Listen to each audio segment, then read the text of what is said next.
Article number 14 basically दो चीज़ों की बात करता है, equality before the law and equal protection of law.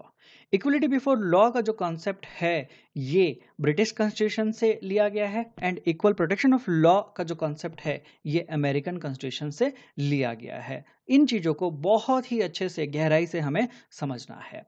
So equality before law का कॉन्सेप्ट जो है वो निकल के आता है रूल ऑफ लॉ से, और रूल ऑफ लॉ जो है वो किसके द्वारा दिया गया है, एवी डाइसी के द्वारा, जो कि एक ब्रिटिश ज्यूरिस्ट थे। ठीक, ब्रिटिश ज्यूरिस्ट एवी डाइसी ने रूल ऑफ लॉ का कॉन्सेप्ट दिया, एंड रूल ऑफ लॉ के अंदर तीन एलिमेंट हैं, तीन पार्ट हैं। पहला जो एलिमेंट है वो क्या बात करता है, वो बात करता है about absence of arbitrary power, यानी मनमानी शक्तियां जो है उसका एग्जिस्टेंस नहीं रहेगा। ठीक, दूसरा इक्वलिटी बिफोर लॉ। ओके, इसका मतलब क्या है कि किसी को हम स्पेशल प्रिविलेज जो है वो नहीं प्रोवाइड करेंगे, सबको हम बराबरी की नज़र से देखें, मतलब कानून के सामने सब बराबर हैं। ओके, देन थर्ड जो कॉन्सेप्ट है, थर्ड जो एलिमेंट है एविडाइसी के रूल ऑफ लॉ में, वो कहता है that constitution is not the source of people's right. इस चीज को इंडियन कॉन्स्टिट्यूशन में एक्सेप्ट नहीं किया गया, बिकॉज रूल ऑफ लॉ के तहत ये उन्होंने इसलिए कहा क्योंकि ब्रिटेन में अनरिटन कॉन्स्टिट्यूशन है, but in case of India हमने इसको एक्सेप्ट इसलिए नहीं किया बिकॉज इंडिया में constitution is the source of people's right, यानी जनता को अधिकार कहाँ से मिलता है, भारतीय संविधान से मिलता है। तो थर्ड एलिमेंट हम एक्सेप्ट कर सकते थे क्या, नहीं।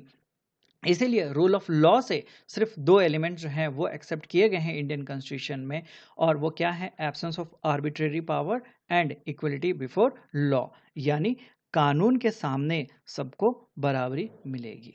So from here you can note down these things. Equality before law जो है ये कहाँ से बोरो किया गया है, किस कॉन्स्टिट्यूशन से, तो ब्रिटिश कॉन्स्टिट्यूशन से ये बोरो किया गया है।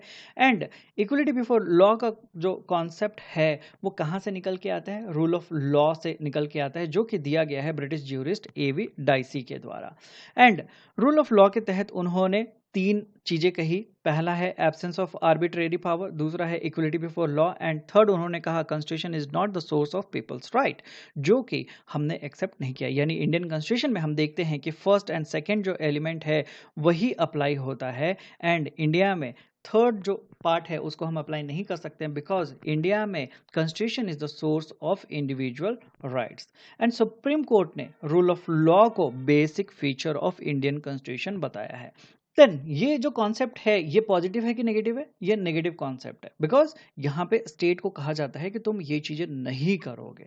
ओके, यानी स्पेशल प्रिविलेज जो है वो तुम नहीं दोगे किसी को, सब लोगों को तुम समान नजर से देखोगे, यानी कानून की नजर में सब समान रहेंगे, इक्वल रहेंगे। Okay, and no person is above the law, ये कॉन्सेप्ट निकल के आता है कहाँ से, इक्वलिटी बिफोर लॉ के कॉन्सेप्ट से। All are equal in the eyes of law, and अगर कोई प्राइम मिनिस्टर है उनको भी समन किया जा सकता है, उनसे भी क्वेश्चन पूछा जा सकता है, उनके ऊपर भी इंक्वायरी जो है बैठाई जा सकती है, सू किया जा सकता है उनको, बट लीगल प्रोसीजर फॉलो करते हुए।